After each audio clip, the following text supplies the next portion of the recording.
What's up, guys? Welcome back. We are continuing on here with the 86 XR200.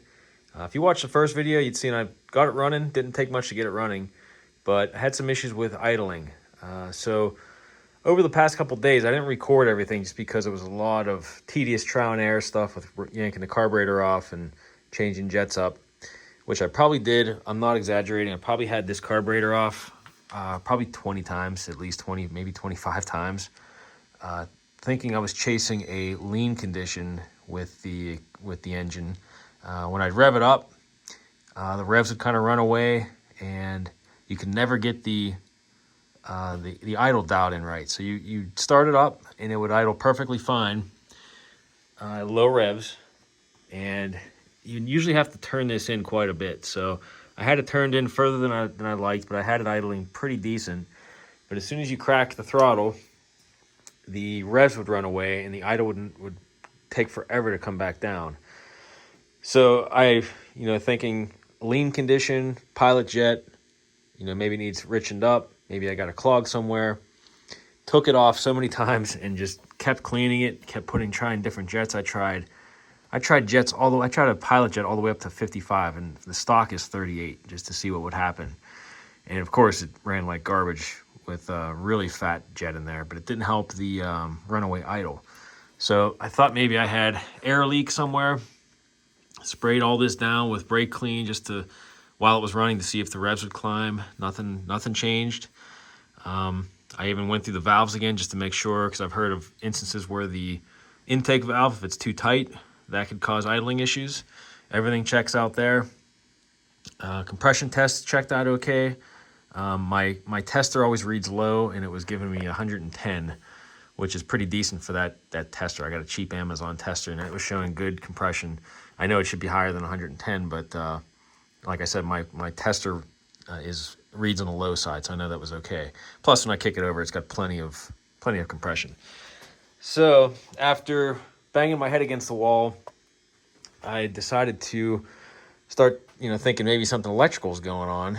And so I was looking at the pulse generator with the timing advance in here. And so I took all that off, cleaned it up, made sure the timing advance mechanism was free, which it was. Everything's greased up. Everything works good there. But I noticed whenever I would set it on the flywheel, there's a fire mark and a top dead center mark. So the fire mark, I had it set on the marker, and you're supposed to be able to come up here, and this line here should be lined up with this line on the pickup for the pulse generator. And this is pretty much on. It's not 100%. That's about as far over as I can get it. When I had ended up having to take this plate and turn it, but when I first took this off, it was like pointing like this.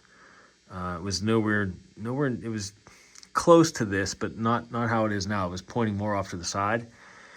So I loosened up the screws, turned the plate, so I advanced it to get this line to match up with this line as close as I could. And that was actually the trick. That was it. That's what did it. So the timing was slightly off to where I guess it was, it needed more throttle, which is why I had to turn in the idle screw to compensate for the lack of timing. So once you hit that sweet spot without hitting the throttle, it would idle fine. But as soon as you crack the throttle open, the timing advance would go, and that would throw off the whole the timing there with that. So it would run further advanced than it was, and it should have been. And then whenever you try to lower the carburetor idle, it would go too low, and then it would just, it didn't have enough air, so it would just stop. So I just to confirm that, I went over to my 83, which luckily I still had in my garage here, because I will be splitting this motor because of this, but that's another story. This one is lined up with that, so I knew right away that had to have been it. So got everything lined up on it on the 86, and it fired right up. I was able to get it to idle. I put the stock settings back on the carburetor, so I got a 112 main jet and a 38 pilot jet, and I have the idle, or the pilot mixture screw, not the idle screw, turned out 1.5 turns out. and she starts right up and idles. So that was the problem all along. I spent 2 days taking that carburetor off, going through it with a fine-tooth comb just to make sure I didn't have anything stuck in there. Everything was set right. I was trying different needles. I even threw a Chinese carb on there. I took the carb off the 83, threw it on here. Still did the same thing. It was driving me insane. So if anybody watching has any kind of idle issues with their XR200, double check this. So you want to set the flywheel, like I said, at the F mark, and then make sure that this line is as close as possible to this line. So that's out of the way, thankfully. I got some other parts on the way. I got wheel bearings. I'm going to do rear wheel bearings still. I got a uni air filter that I'll be throwing in there. It's got the cage, the less restrictive cage. So that's going to be going in. I got a new chain. I got sprockets coming. So really it's just going to be a matter of buttoning some things up, and then I'll be able to take this on its first ride. So stay tuned for that. So we're going to get into it. Well, what do you know? Just after I got done recording the intro here for this video, the parts came in. So I got the air filter. I already showed you that. But the chain and sprockets, and I got grips for this too. Came in. So I'm going to replace these old 70s style grips that are on this thing for some reason. And we're going to get everything buttoned up to get it to the point where I can ride it. I'm going to throw the chain and sprockets on. The wheel bearing still didn't come in yet, but I might ride it with the way it is because it's not horrible. There's a little bit of play in there. I just want to get that addressed eventually, but I can at least ride it. So we'll get the cover back on here, air filter in, chain and sprockets, grips, and I'm going to lube up the cables. And I don't think I mentioned this, but the clutch actually freed itself up once it was running for a little while. So I'm wondering if the clutch plates were just stuck together or something, and once oil kind of circulated through there and warmed up, it broke that free. So that should be good. I won't have to take this off. Still don't have the decompression cable. My friend Zach sent me a link to one for the arm that hooks on down here, and then I can get that cable, I'm sure, pretty easily. So for now, I'm gonna worry about that later, but for now I'll just get the necessities buttoned up. I might want to take some slack out of this Kickstarter if I can. I'll probably take this off, see if I can put some shims or something in there to keep that from wiggling so bad. It's just shot, just worn out. That and the brake too is hitting on the case there, so I'm going to address that. I would like to get this front tire replaced too while I'm at it. So I'm going to get this up on the jack, and we'll just start buttoning up a few things just so we can get it out on the trail.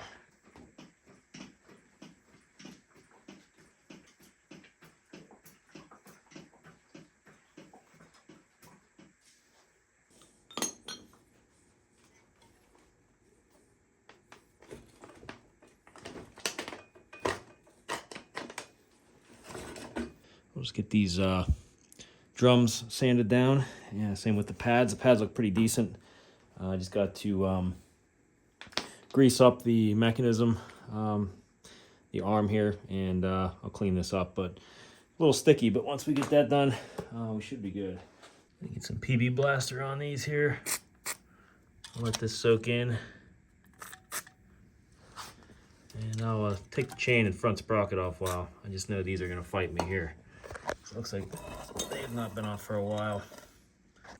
Took me a little while to find the master link. This is just caked in mud and rust, and you couldn't see the master link at first. I started brushing these down a little bit. This is extremely stiff. Look how stiff that is.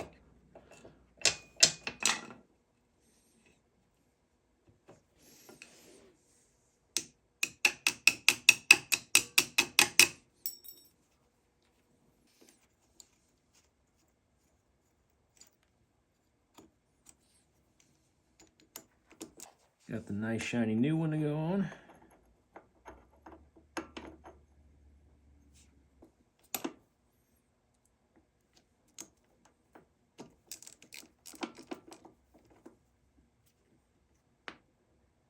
I'm just going to do a little bit of a thread locker on each of these, and can move over to the brakes.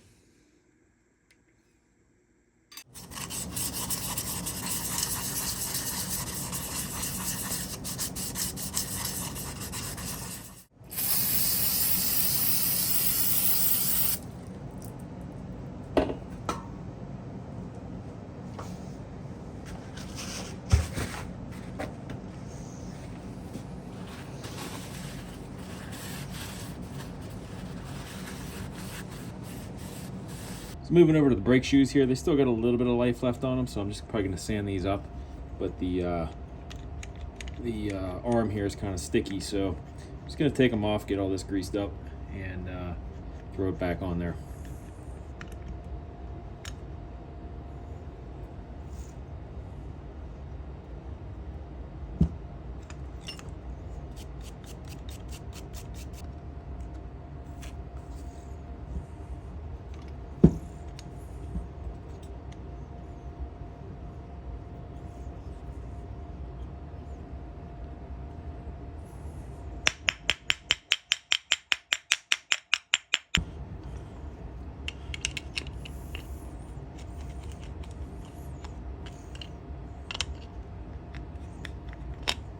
Jeez.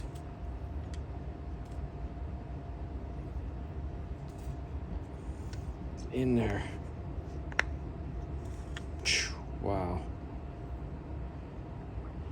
Seems like these are always the most neglected part on these older bikes, at the drum brakes.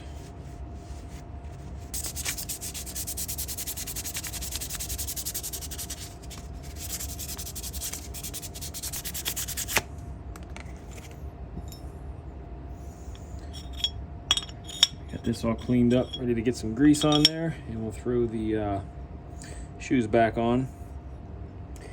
We should be good to go then.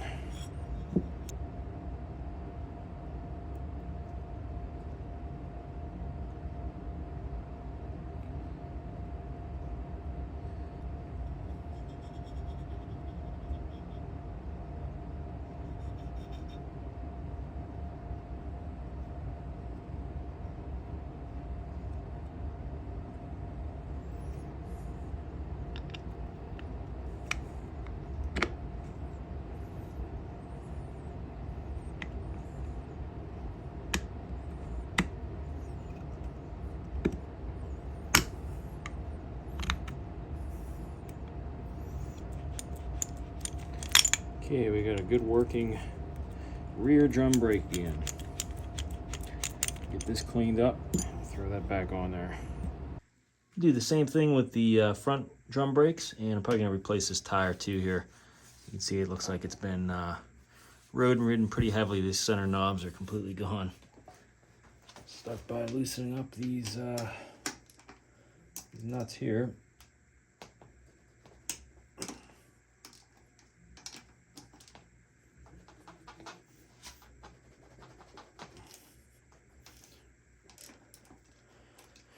Had PB Blaster soaking on these for the last day, so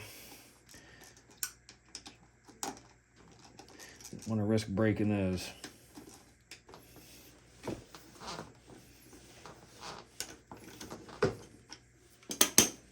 One here wants to fight a little bit.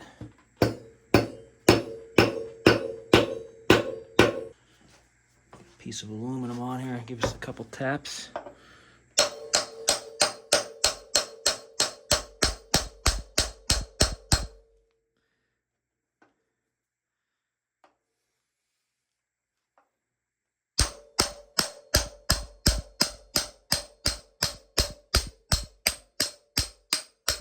Got that out of there. This all works freely here. I'm just going to clean it up a little bit, sand down the shoes, and I think I'm going to put a new front tire on that while it's off.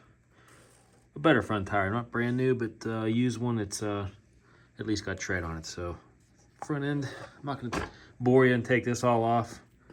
It's basically the same as the rear, so we'll get that cleaned up, ready to go.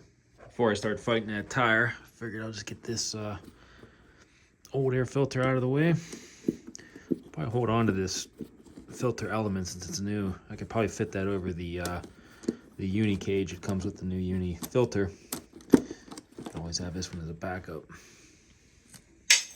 And there's the uni filter oiled up and in its place here. It actually fits a little more snug than the stock cage. So bigger and seems to fit a little bit better too, actually. And next I'm going to tackle this tire, my most favorite part of the whole process. Being sarcastic there. I'll wrestle this off and then I'll bring you back in once I'm a little further along. And here is the finished product. We got the tire mounted. It's holding there. Mission accomplished. So I don't record myself putting tires on just because I end up, seem like I do it differently every time. So I'll just spare you the boredom and swearing that goes on with that, and just show you with it on the bike.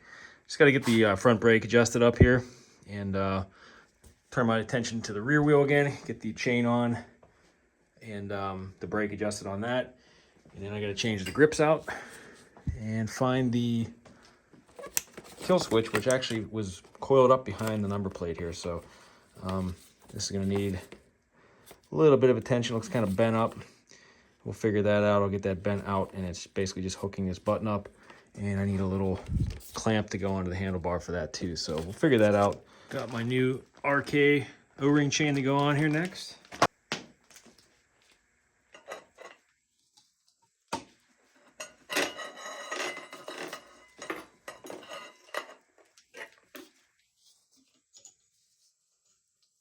You've probably noticed I just swapped the sprocket out. So 47 tooth came on it. I looked up the sprocket on, I think it was Rocky Mountain where I got the sprockets from. And it said the stock size was 13 up front and 50 in the back, so that's what I ordered.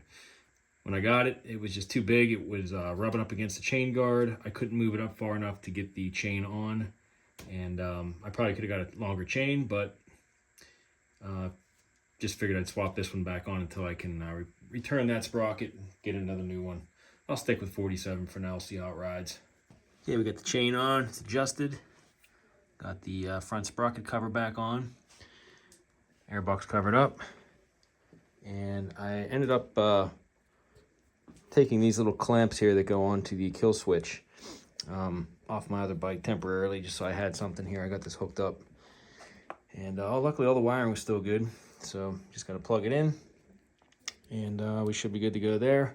We got the new grips on, much better than those crusty old 70s style grips that were on there. So that's feeling pretty good. I was also able to adjust the rear brake here so it's not hitting the case under there anymore. You just had to come back here and move this bolt up a little bit so it pushed it away from the engine. I also put a little shim in here for the Kickstarter. It's still pretty sloppy, but it's way less than it was, and it's terrible still, but it was way worse before. So that's sorted for now, so I can at least take it for a ride. And we got the brakes adjusted here in the back, the brakes adjusted up front tire still holding there, and I think all that's left now is to put gas in it, and we're going to take it for its first ride. All right, we got her outside. Just going to get some gas in there. And we're going to take it up and down the road a little bit, and possibly even hit some trails up nearby my house here. Not my normal trails, but these are just the kind of the local trails to my house. Small, more of like a pit bike trail. But I can at least see how it goes. Whoa, I'm dumping gas all over here.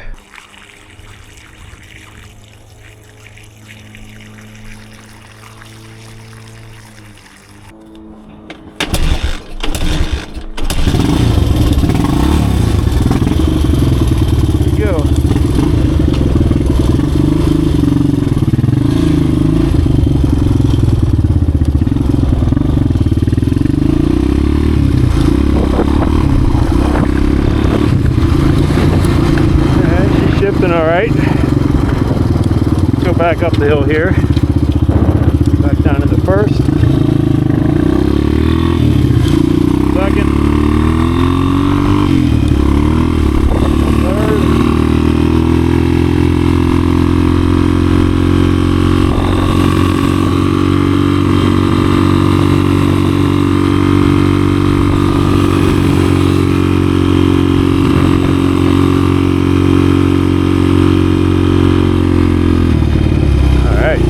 that hill no problem.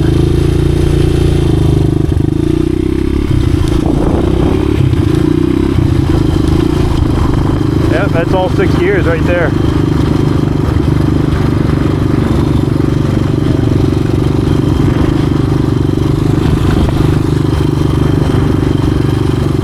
think one of these tires is a little bit off balance. Either that or because of the wheel bearings that I didn't get to change at the back.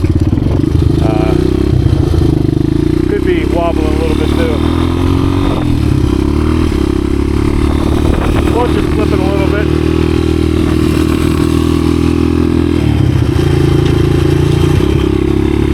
Just gonna give it a once over here before I take her down in the woods.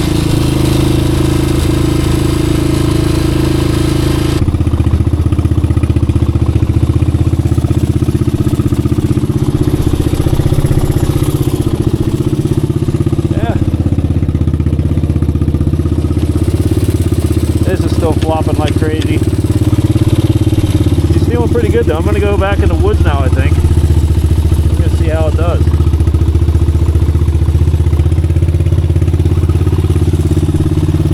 Make sure we got the yeah, master link's still on there. Okay.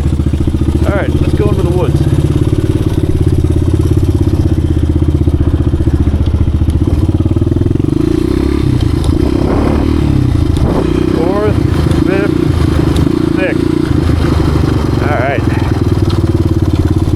Speedo is working too, nice.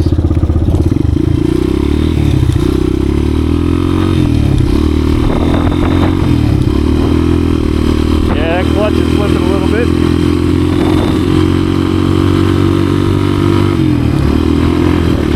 Yeah, the upper gears.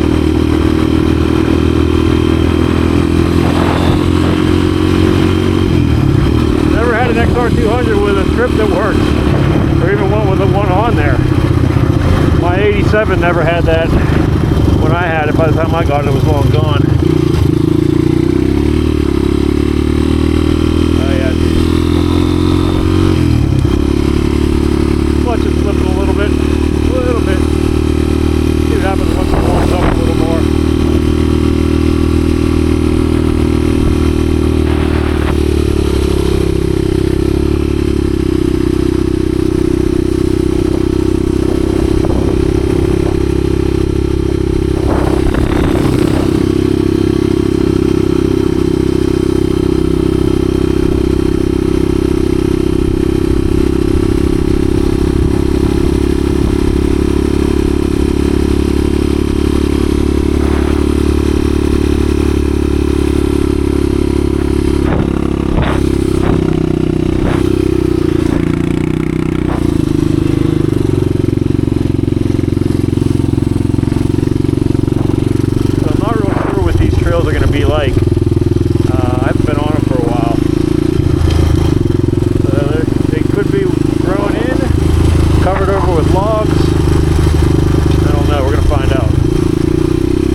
Marshmallow to ride back through here.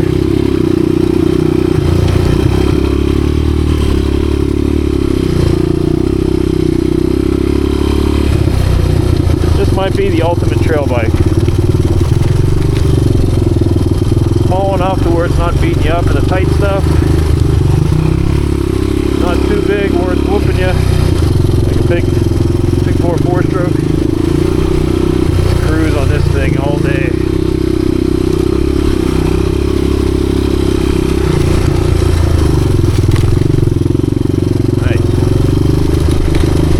All open. Somebody's been riding back here. That's good. Somebody's keeping it open.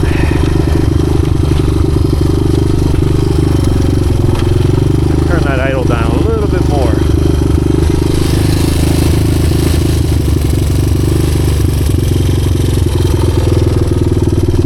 Yeah. Let's see if my chain's still hanging in the tree from my other bike.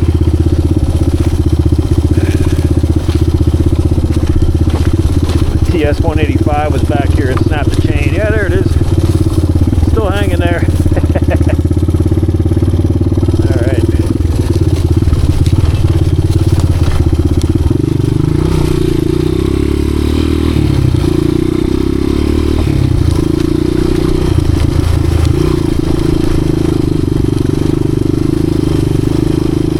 Suspension feels pretty good. good on this. I don't think it's completely blown out.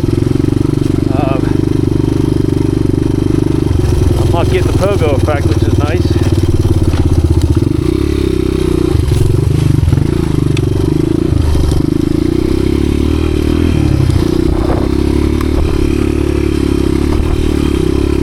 Gonna need a new clutch. When I put the hammer down, I can feel it slipping pretty good, as I've mentioned many times already. Cruising though is perfectly fine. Oh yeah, somebody's been riding here.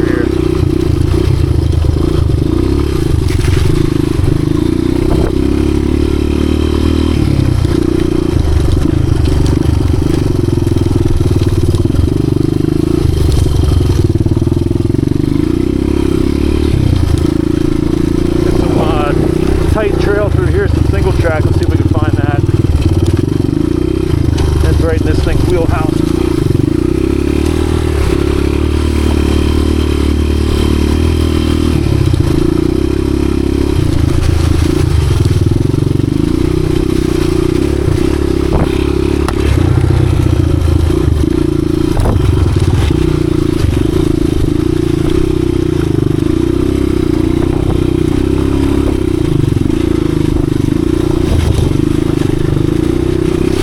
Feels pretty solid, I gotta say, with the rear wheel bearings that are shot. I mean, they're not that bad. I'm over-exaggerating that a bit, but it doesn't feel clapped out like an old 80s bike, you know? It doesn't feel like a clapped out old bike. Still pretty solid, suspension's working good. Obviously, I'm not gonna be hitting these jumps, but I can roll over them.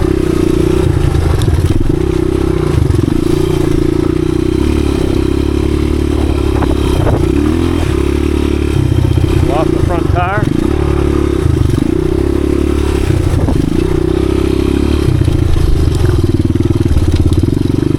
Let's see if this section's still open over here.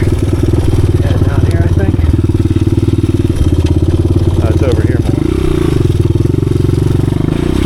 Oh yeah, that kickstart lever is going to need addressed. It keeps coming out.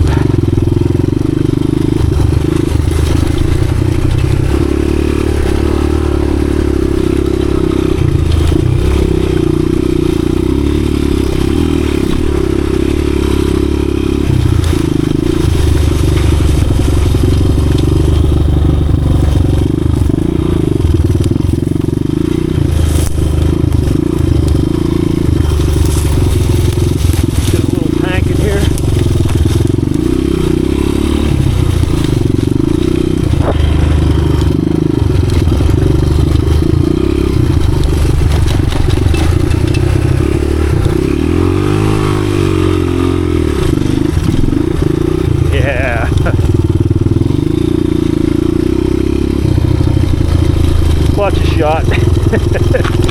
Clutch plates. I'll do new plates and springs like I did on the 83. It helped that one out.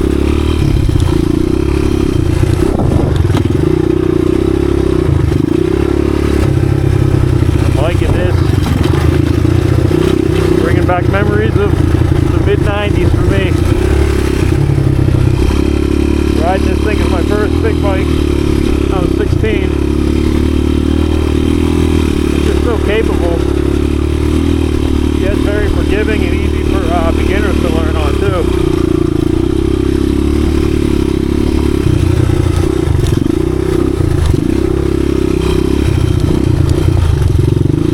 Oh man, feeling right at home on this bike. I can already tell I like it better than the 83 with the way it rides. It sits up a little higher, it seems.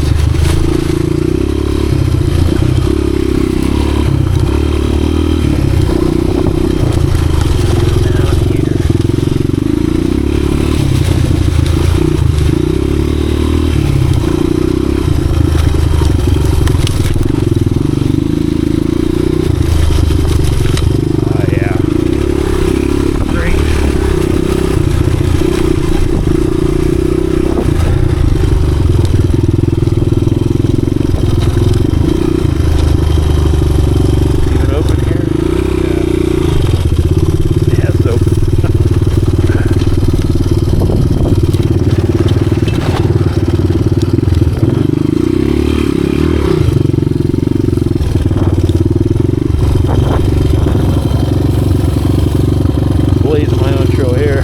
Used to be a hill climb right here.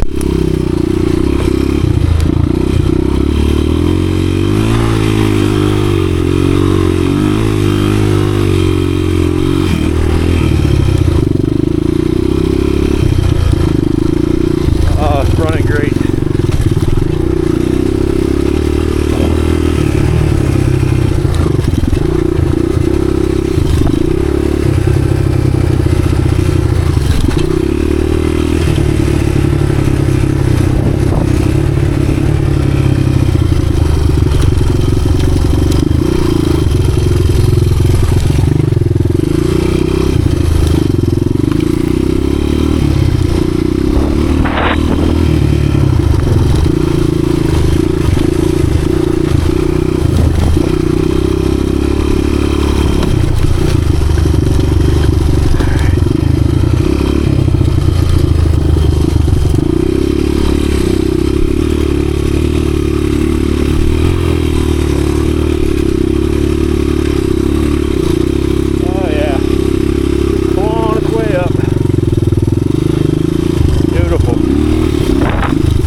Just how I remember it.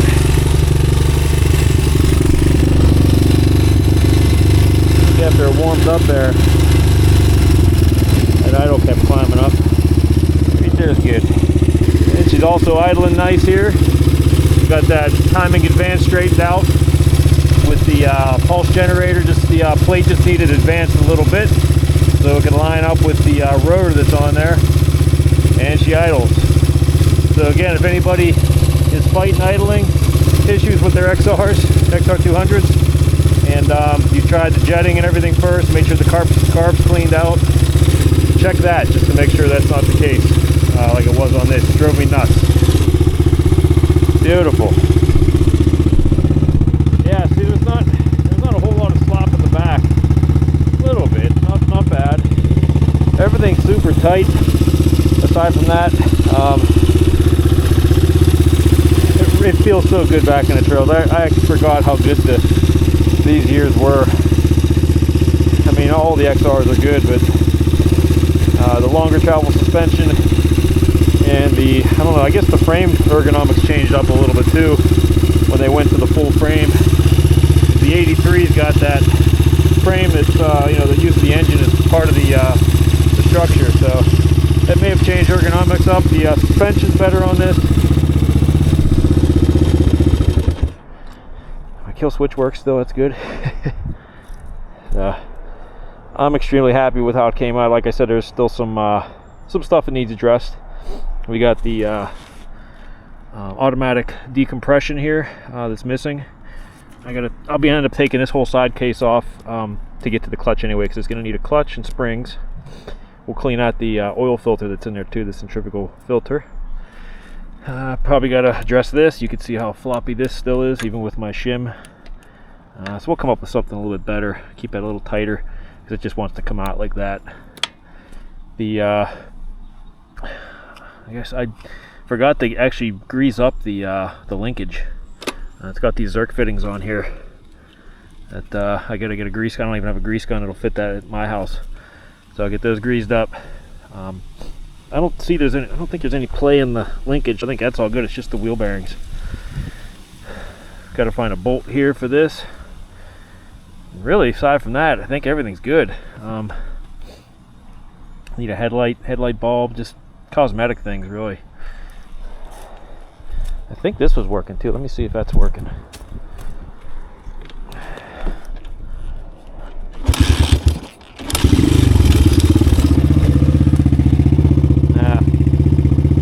Got to get a bulb for the tail light. But this is really cool to me. My 87 had the mount for it, but this is long gone, like I was saying. That actually works, and it looks new still. It's not all scratched up. Yeah, no headlight. I gotta get a bulb. Other than that, I'm probably just gonna I'll address those couple things and leave it as is and ride it around for a while. Probably eventually paint the frame and make that look pretty. You know, maybe even rebuild the motor, paint all that up down the road. I don't know. I still have my 87, the original frame, to get to, that I got to piece together too eventually. So I'll just enjoy this the way it is for now, because it's a nice survivor. All right, I'm going to head back. Tires are hooking up good. Good conditions here today.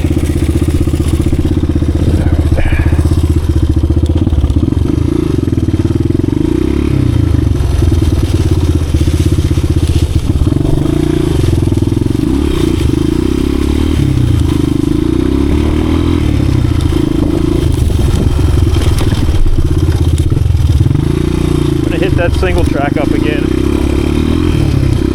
Leave out that way.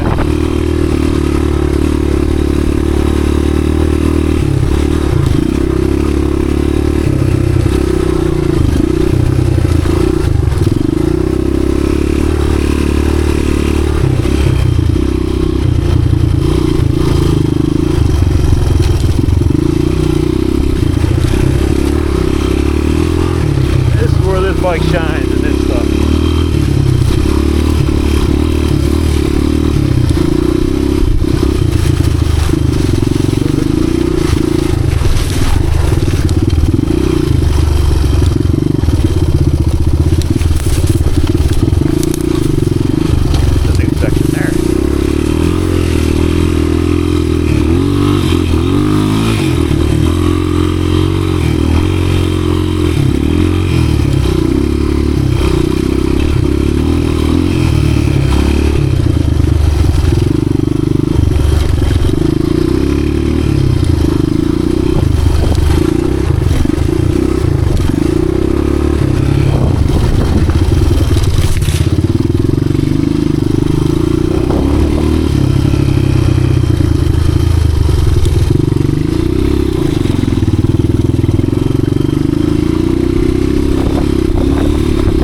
that clutch, we'll be good to go.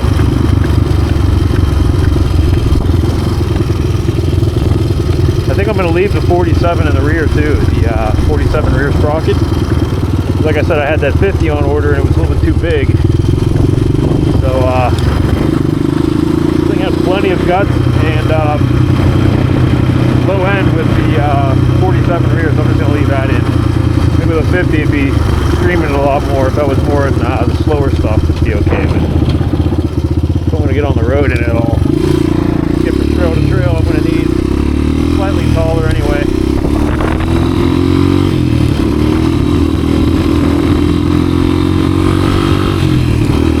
Yeah, I think that front tire might, or the front rim might be bent. It's got a little shimmy, over 30 mile an hour. You can't tell in the woods. I'm not going to worry about it. I do have another rim off the parts bike that I bought.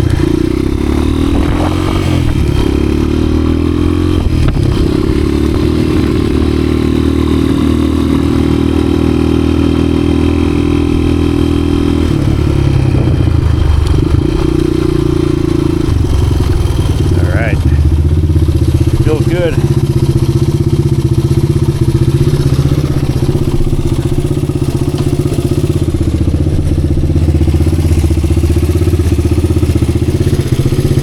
Such great bikes.